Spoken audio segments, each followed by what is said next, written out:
भारत और चीन में फिर से उपजे संकट पर विदेश मंत्रालय की सफाई सामने आई है। विदेश मंत्रालय ने चीन पर पलटवार किया है।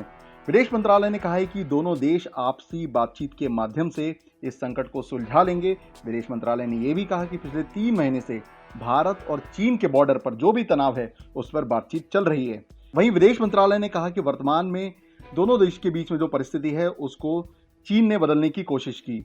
चीन ने 29 और 30 अगस्त को पैंगोंग झील के दक्षिणी छोर के पास घुसने की कोशिश की थी।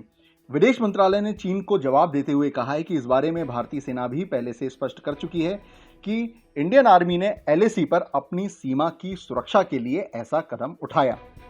भारतीय विदेश मंत्रालय के चीन के इस करारे जवाब से पहले चीनी विदेश मंत्रालय के प्रवक्ता हुआ चुनिंग ने कहा था कि सीमा पर शांति होनी चाहिए। हुआ चुनिंग ने यह भी कहा था कि हमने कभी भी किसी देश को युद्ध और टकराव के लिए नहीं उकसाया। वहीं हुआ ने इससे पहले यह भी कहा कि उसने दूसरे देश की जमीन पर 1 इंच भी कब्जा नहीं किया है। हुआ ने यह भी कहा कि चीन की सेना ने कभी भी बॉर्डर क्रॉस नहीं किया, लेकिन इसमें कुछ कम्युनिकेशन के इशू हो सकते हैं।